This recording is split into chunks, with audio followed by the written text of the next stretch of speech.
Bienvenidos a Producto Chubut. El que se dedique a producir lúpulo ya lo tiene vendido. Sí, tan claro como eso. Dije claro, no sencillo. En la comarca andina se extiende una gran superficie dedicada a este emprendimiento, pero aún no es suficiente para satisfacer la demanda existente.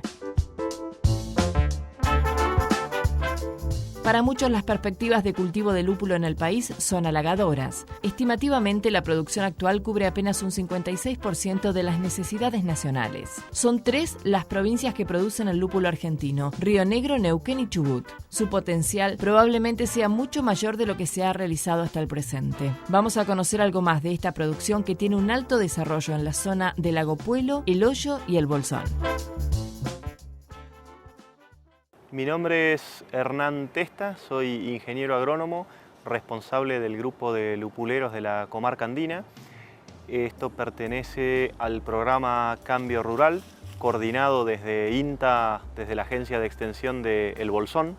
En este momento nos encontramos en un establecimiento de producción de lúpulo de tamaño familiar. Es una pequeña o mediana empresa familiar que tiene más de 30 años de antigüedad. El lúpulo es una planta que le gustan los suelos bien drenados. Acá en este paraje encuentra suelos franco-limosos, más que arcillosos y pesados, de manera que parece ser un sitio ideal de producción, a pesar de la probabilidad de heladas, que si bien es un sitio benévolo, siempre es una de las complicaciones que puede mermar la producción de este cultivo. La unidad económica en el lúpulo, es decir, por definición sería aquella unidad que le permite a una familia tipo vivir de esa producción, podríamos hablar de que son 10 o 12 hectáreas. Esto es una empresa mediana, tiene 16 hectáreas en producción y 3 más que prontamente van a entrar en producción.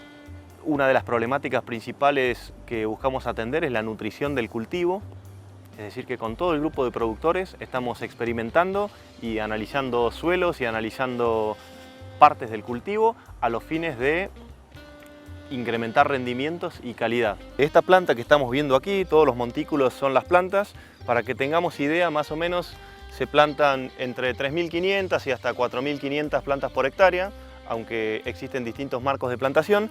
Lo que estamos viendo aquí abajo es estos tallos, son los tallos que dieron las guías el año pasado. Por supuesto que los brotes nuevos no van a nacer de estos tallos, sino de unas yemas que en este momento se encuentran a nivel del suelo o bien en forma subterránea y van a dar nuevos tallos que este año van a alcanzar la alambrada, luego van a florecer y el producto de interés en el caso del lúpulo es una flor. Tengamos en cuenta que el lúpulo es una planta dioica, es decir que hay individuos femeninos y masculinos en pie separados, no es hermafrodita. Lo que se cultiva son las plantas femeninas, es decir, acá no hay polen, no hay fecundación, no hay semillas, y el producto de interés es una flor sin fecundar. Y ahí adentro de esa flor está la sustancia de interés, que vulgarmente la llamaríamos lupulina, que es necesaria e imprescindible para hacer cerveza. Una de las características principales que tiene que tener el lugar para poder producir el cultivo de lúpulo es el día largo en determinada época del año. El lúpulo no se puede producir en Buenos Aires ni en Salta y mucho menos en Centroamérica. Es decir, se necesitan días largos para que el cultivo se vea inducido a florecer, ya que lo que se cosecha es una flor. Por eso es que en la bibliografía se describe que entre los paralelos 35 y 55 de los 2 hemisferios serían las zonas óptimas de producción. Una hectárea de lúpulo debiera producir, para poder asegurar que este negocio es rentable y que cubre los costos con creces, debiera producir por encima de los 1.600 kilos, eventualmente se logra superar los 2.000 kilos por hectárea y a partir de ese valor el lúpulo se transforma en un cultivo rentable y la empresa es exitosa en la medida en que se superan valores de producción en ese orden.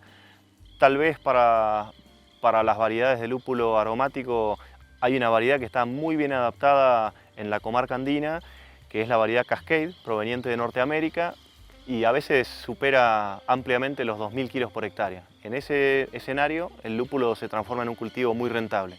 Y si no se alcanzan los 1.500 kilos por hectárea, es una situación un poco complicada desde el punto de vista de la rentabilidad de la empresa. En el hemisferio sur, aquí en la Patagonia, el ciclo del cultivo podríamos decir que se va a iniciar ahora. Como todo ciclo lo podemos iniciar cuando queramos, pero en esta época Con la postura del hilo se inicia el ciclo del cultivo, luego en el mes de octubre y noviembre viene el entutorado de la planta.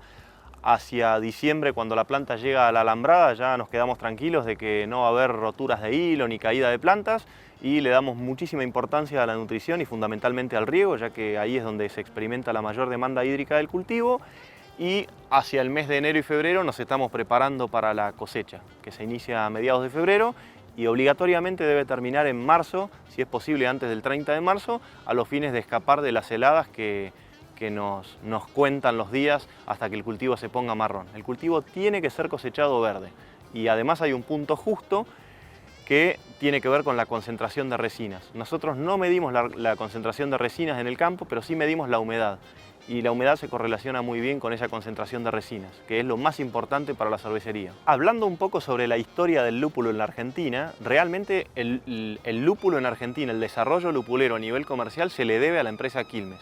Argentina es un país que en la Segunda Guerra Mundial sufrió muy de cerca la posibilidad de quedar desabastecido de un insumo clave como es el lúpulo, que fundamentalmente provenía de Alemania, un país que por aquellos años estaba complicado como para proveernos lúpulo, y al igual que otros países del mundo, como puede ser España, que tenemos una situación cervecera y lupulera similar con España, más allá de que en términos absolutos de población también somos similares, son países que iniciaron su desarrollo lupulero en la década del 40 después de la Segunda Guerra. La empresa Quilmes empieza ya en la década del 40, empieza las primeras pruebas a nivel nacional del cultivo de lúpulo en localidades como Sierra de la Ventana o Nicanor Otamendi, cerca de Mar del Plata, con algunos fracasos.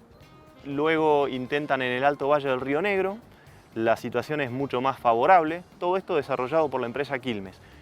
Y gracias a la comunidad eslovena radicada en la localidad de Cipolletti, el lúpulo empieza a tomar un poco más de auge. Tengamos en cuenta que muchos países de Europa del Este, como Eslovenia, Eslovaquia, República Checa, aunque por aquellos años no eran estos los nombres de los países, son países muy lupuleros, con bastante tradición lupulera junto con Alemania. El parentesco entre eslovenos, entre la localidad de Cipolletti y la localidad de Lago Puelo, es lo que hace que el lúpulo llegue a la comarca andina del paralelo 42 en el año 58. Así que la primera explotación de lúpulo de la comarca andina se le debe a un esloveno en el año 58. Un año más tarde, un esloveno del paraje Mallino Gado también inicia una plantación bastante importante, y así nace el lúpulo, de la mano de la empresa Quilmes. Es decir que históricamente se le proveyó el lúpulo porque había una situación de reciprocidad entre quien aseguraba la compra del producto y también fomentaba el cultivo. Tengamos en cuenta que Argentina es un país que nunca jamás se autoabasteció de lúpulo, es decir, que todo lo que se produce en el país se produce acá en la comarca andina, y después la empresa Quilmes tiene algo más de 50 hectáreas en producción en el Alto Valle del Río Negro, y eso es todo lo que se produce en Argentina y en Latinoamérica. Es decir, que Latinoamérica está absolutamente subabastecida de lúpulo local. Por eso es que el lúpulo de Argentina tampoco se exporta, o bien son exportaciones muy pequeñas y puntuales, pero realmente ni siquiera nos autoabastecemos como país consumidor y productor de cerveza. Tenga el living que siempre soñó. Más de 60 modelos de sillones, todos los estilos, diseños, colores y medidas. El living de sus sueños está en Elvira con el mejor precio contado. Todas las tarjetas de crédito o con un crédito personal inmediato. Elvira. La casa para solar. Loma Verde Riegos, una empresa esquelense con amplia experiencia en el rubro. Todo en tuberías de PVC para redes de agua potable, desagüe y riego. Tanques, cisternas, electrobombas y todo lo que usted necesita para su proyecto u obra. Responsabilidad, calidad y confianza.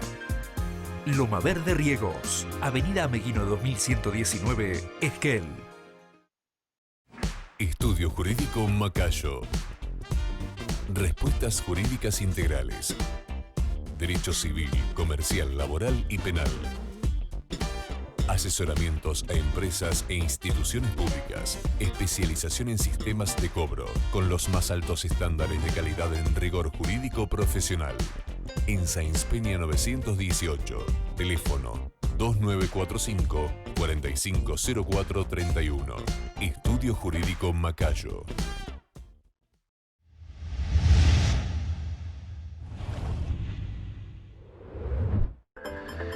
Sumérjanse en un mundo con la más variada programación. Telefe. Emoción, Aventura. entretenimiento, Información. deporte Realidad. y ficción. 24 horas de programación High Definition con los mejores contenidos para toda la familia. Grandes producciones, Eventos únicos. momentos impactantes. Todas las sensaciones en un solo canal. Telefe, líder en la televisión argentina. Vivamos juntos una programación espectacular.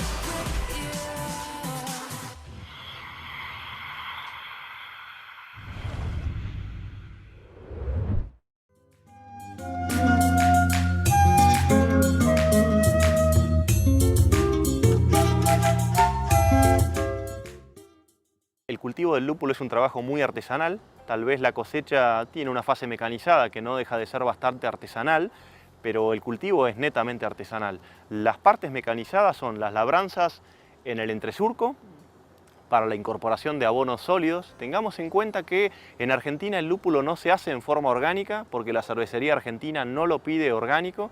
El principal cliente, que es Quilmes, no nos pide un lúpulo orgánico, pero sí nos pide un lúpulo que cumpla con prácticas agrícolas muy controladas, que tienen que ver con el uso muy racional de agroquímicos. Por suerte en la comarca hay una cultura de usar abonos orgánicos, tal vez porque históricamente se consiguió abono guano de chivo y de oveja a un costo muy razonable. En otros países del mundo sería una idea descabellada, pero en Argentina, con la proximidad que tenemos a localidades como el Maitén o Hualjaina u otras localidades más de estepa, todavía se consigue lo que sería el piso de los corrales, de los dormideros de ovejas y cabras, y hay empresas que nos los traen en camiones volcadores. Entonces todavía está la cultura de fertilizar devolviéndole al suelo materia orgánica que se pierde por mineralización y por extracción del cultivo. Como se puede apreciar, no es la etapa más activa del cultivo.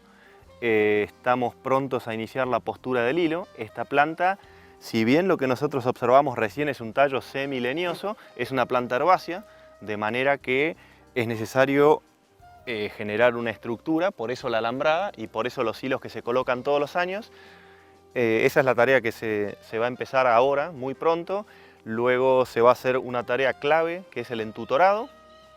Un dato curioso es que el lúpulo siempre debe ser entutorado o enroscado mirándolo de arriba en el sentido de las agujas del reloj. Si no se hace así, el lúpulo no prospera y se desenrosca y se enrosca en el sentido que tiene que ir enroscado. Eso se hace una por una, básicamente se seleccionan más o menos entre 3 y 4 tallos por hilo y se colocan 2 hilos por planta, es decir que cada planta va a dar numerosos tallos, tal vez más de 30, tal vez más de 20, depende de la edad de la plantación, y se van a seleccionar 3 para un hilo y 3 para otro hilo, y a partir de esos 6 o 7 u 8 tallos se va a generar la producción de cada planta, y cada planta va a producir aproximadamente medio kilo de lúpulo seco o un poco más.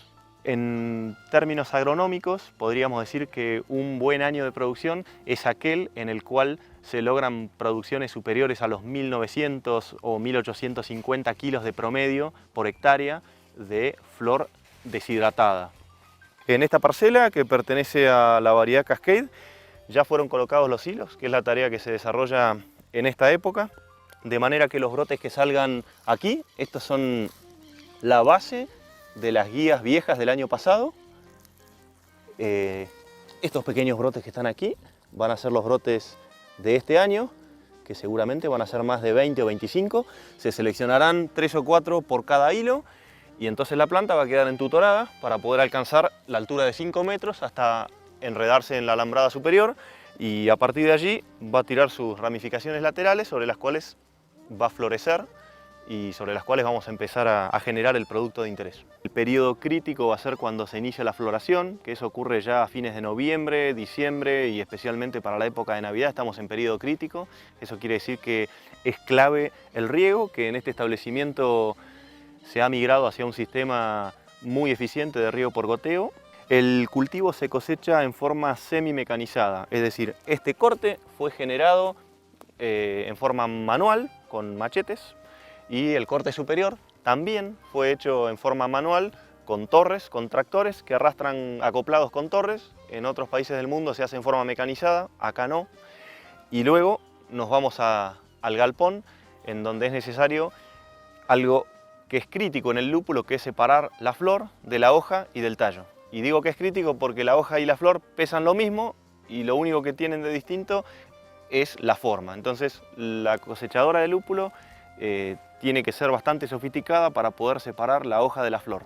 Bueno, en este momento nos encontramos en el galpón donde se realiza la cosecha del cultivo. Realmente el cultivo viene del campo, son las guías de 5 metros a las cuales nos referimos. En el campo son cortadas en forma superior e inferior y se llevan en un carro, todas peinadas en forma horizontal, hacia esta sala en donde ya la cosecha deja de ser manual y pasa a ser mecánica. En estos carritos que están acá se enganchan manualmente las plantas desde su parte basal, que es la parte más leñosa y más resistente, se enganchan una por una. Cuando las plantas son enganchadas acá en la cadena transportadora, ascienden para luego bajar hacia donde se encuentran los rodillos peladores. Y allí es donde se separa el tallo de todo lo demás, que serían racimos, hojas y flores. Y todo este tren de máquina que vemos aquí, que se encuentra por la época del año en mantenimiento, es la responsable de separar esas hojas y esas flores acorde a la calidad que se pide de producto. Hay una tolerancia a partir de la cual se admite cierta mínima presencia de hojas dentro de las flores, pero es una tolerancia bien baja. Superada esa tolerancia, si hay excesiva presencia de hojas y de pecíolos y de tallos, entonces hay castigos, multas y mermas en el valor del producto. Bueno, uno de los mecanismos de separación del lúpulo es un simple principio físico. La flor es algo redondo, no esférico, pero es un conito, y la hoja es algo parecido a la hoja de la vid. Entonces, uno de los principios físicos para separarlo son cintas transportadoras inclinadas que van en forma ascendente. Entonces se hace llover el producto desde arriba, los conitos logran rodar y se van hacia una cinta transportadora que colecta el producto, y las hojas no logran rodar y se van hacia una cinta transportadora que colecta el residuo. Ese es uno de los 3 o 4 principios físicos que tiene la máquina para poder separar dos cosas muy difíciles de separar. Tengamos en cuenta que esto es bastante diferente de la cosecha de grano, en donde la paja y el grano tienen un peso específico completamente diferente. No es el caso del lúpulo, con lo cual hay muchísimas regulaciones de la máquina como para poder lograr esa separación y entregar un producto con una pureza mayor al 90%. El proceso final de la máquina culmina con, como habíamos dicho, una gran pureza de flores y en lo posible casi ausencia de hojas y tallos, y por aquella cinta transportadora del fondo el producto corre en sentido inverso y se va hacia el otro galpón al cual vamos a ir a continuación, donde tiene que ser deshidratado. El lúpulo, una vez pelado, por hablar en términos vulgares, recorren los conos de lúpulo por esta cinta transportadora, son llevados a estas piletas horizontales que vemos aquí, en donde tenemos generación de aire caliente subterráneo y es donde se elimina ese 70 y pico % de agua para obtener un producto estable, donde ya no puede ocurrir ningún proceso de fermentación, de manera que en época de cosecha, durante esos 30 o 40 días, los secaderos trabajan prácticamente de continuo. La producción de lúpulo en ese momento es un turno de lunes a domingo, las 24 horas del día. El lúpulo es un cultivo que no espera, es prácticamente análogo a la fruta fina. Hoy está y dentro de 5 días ya se pasó. Esta cinta transportadora que vemos aquí es la cinta que colecta la descarga del secadero. Estas tapas, una vez que el proceso de secado termina, que eso no es función del tiempo exactamente, realmente ahí hay un conocimiento y algunas mediciones objetivas de temperatura y de humedad a los fines de saber que es el punto justo en el cual ya se puede apagar el secadero y ya se puede vaciar. Una vez que se vacía el secadero en forma semi-mecanizada, esta cinta transportadora es la que va a colectar el producto y luego por aquella cinta transportadora verde el producto va a arribar a la prensa. Lo que sale de la chacra, el producto final, es un fardo que se genera en aquella prensa. En general el cliente de la cervecería nos pide que sean fardos no mayores a los 90 kilos. Debe estar muy controlado el valor de humedad a los fines de que no haya ningún problema de ardimiento o fermentación en ese producto prensado y compacto. Todos los estilos, diseños, colores y medidas. El living de sus sueños está en Elvira con el mejor precio contado. Todas las tarjetas de crédito o con un crédito personal inmediato. Elvira. La casa para sonar. Loma Verde Riegos, una empresa esquelense con amplia experiencia en el rubro. Todo en tuberías de PVC para redes de agua potable, desagüe y riego. Tanques, cisternas, electrobombas y todo lo que usted necesita para su proyecto u obra. Responsabilidad, calidad y confianza. Loma Verde Riegos, Avenida Ameguino 2119, Esquel. Estudio Jurídico Macayo. Respuestas jurídicas integrales. Derecho civil, comercial, laboral y penal. Asesoramientos a empresas e instituciones públicas. Especialización en sistemas de cobro, con los más altos estándares de calidad en rigor jurídico profesional. En Sáenz Peña 918. Teléfono 2945 450431. Estudio Jurídico Macayo.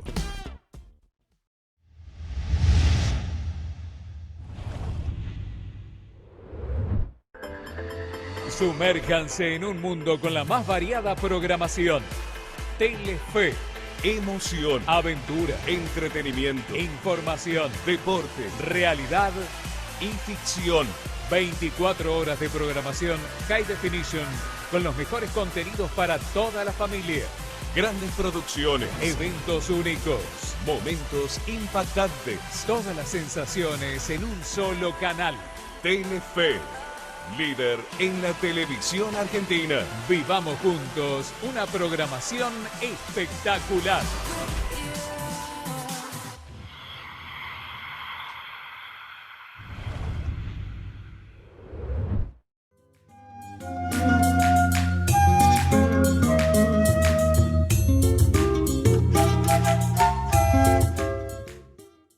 Así como decíamos que el lúpulo requiere aproximadamente medio operario por hectárea, es decir que esta chacra de 16 hectáreas en producción tiene 8 empleados permanentes estables, la cosecha es un cuello de botella y además es un pico de demanda de mano de obra.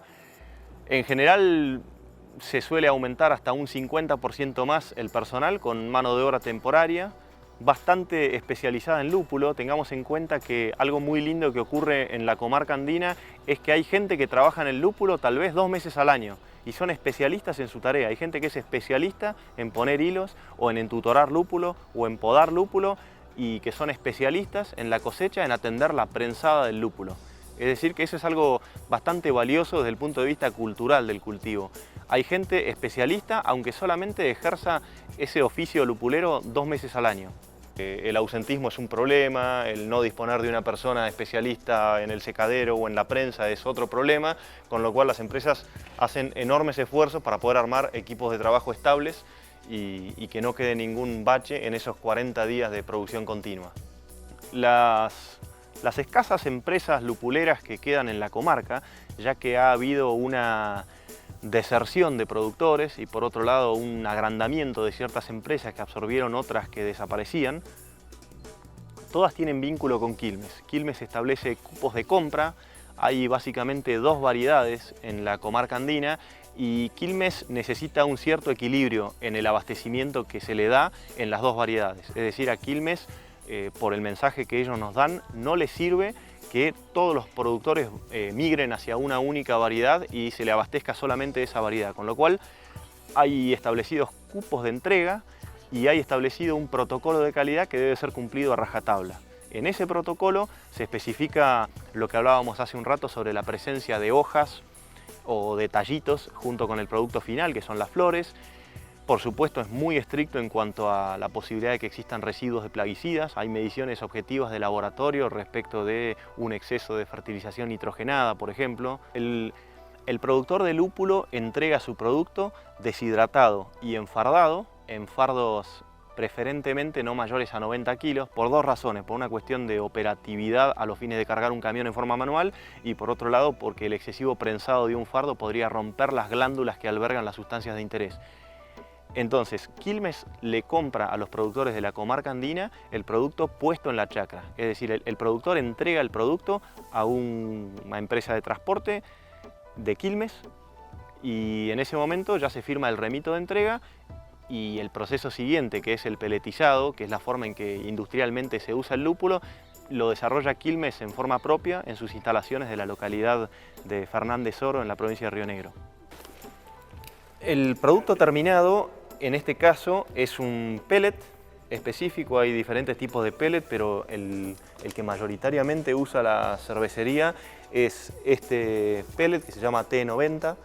Básicamente es el mismo producto que salió del secadero, solo que está pelletizado, es decir, que fue molido no a polvo, sino a un tamaño de partícula aproximadamente de 1 milímetro, y se hace pasar por extrusión a través de una matriz perforada, en donde no tiene ningún tipo de aglutinante, solamente por una cuestión de presión levanta temperatura, y las resinas y la temperatura hacen que se aglutine. Y la ventaja de un producto así es que se trata de algo mucho más estable que la flor. Realmente se puede hacer cerveza con la flor directamente o con este producto. Uno de los grandes temas del lúpulo es su conservación. Desde el momento de la cosecha, el lúpulo empieza a oxidarse. Las tres condiciones favorables para que esa oxidación sea mínima son ausencia de luz, ausencia de oxígeno y temperaturas negativas. Con este cilindro se logra que las caras expuestas para ser oxidado sean minimizadas, con lo cual este es el producto estándar que en general pide la cervecería.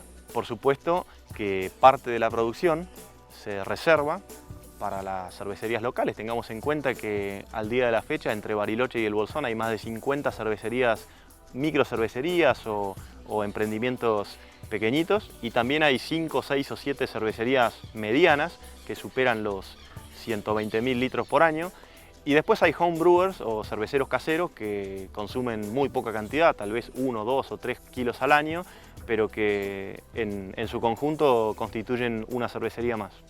Entrando un poco en el tema de comercialización y precios, existe un precio internacional de lúpulo que tiene que ver con la oferta de los principales países, que son Alemania y Estados Unidos. La demanda del lúpulo es bastante predecible en términos globales. Cada vez se toma mucha más cerveza en el mundo. La utilización del lúpulo prácticamente ha alcanzado niveles mínimos. En Argentina el precio se rige en gran medida por lo que paga la empresa Quilmes, que como sabemos pertenece a un grupo multinacional y que está regido por cláusulas de mercado internacional, siendo el lúpulo un producto bastante globalizado. Bueno, lamentablemente en algún momento en la comarca andina del Paralelo 42 existieron más de 30 productores, y lamentablemente en este momento hay menos de 10.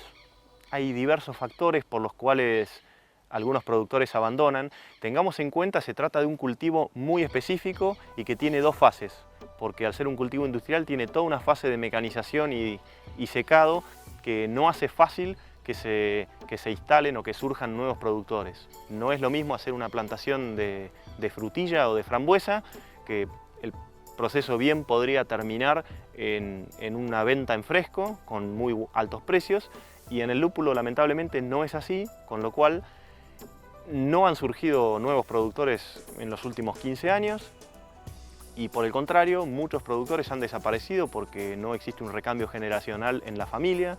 En general son todos emprendimientos familiares. Otro de los factores es el alto precio de la tierra, que hace que un productor en años malos de precios internacionales, si no tiene esa espalda financiera que requiere para seguir adelante, opta por fraccionar su establecimiento y venderlo a valores inmobiliarios. Y otra de las razones podría tener que ver con esta imposibilidad de diversificar clientes y de diversificar la producción. Muchas empresas lupuleras se dedican estrictamente al lúpulo, y más allá de que en Argentina el lúpulo hoy es un monopolio prácticamente en manos de la empresa Quilmes, lo cierto es que hay un escenario de cooperación entre la empresa que nos demanda más del 90% de la producción y los productores, con lo cual no es favorable el producto en términos monopólicos, pero sin embargo encontramos en Quilmes una empresa que lo compra. Por el contexto favorable de precios en el mercado interno, porque nosotros entregamos en mercado interno más allá de alguna exportación aislada, tenemos una expectativa buena. El precio está sostenido en este momento, tanto para la variedad Cascade, que es nuestra principal variedad, como para las demás variedades. El mercado de la cervecería artesanal cada vez es más significativo en términos de compra y posiblemente tiene exigencias mayores y también está dispuesto a pagar valores algo mayores, con lo cual, si bien explica menos del 10% de las ventas, es significativo como un cliente. Y también es muy significativo desde todo punto de vista la construcción de la relación entre los artistas de una cerveza que, lejos de ser algo industrial que busca volumen, en cambio busca innovar en nuevos estilos y en nuevos sabores y aromas. Y es bastante valiosa la construcción de estas nuevas relaciones entre un sector que toda la vida produjo una materia prima muy específica y que en este momento se esté gestando una relación tan fluida entre los cerveceros artesanales de toda Argentina y los productores del Bolsón, que parecería que era un vínculo bastante olvidado históricamente.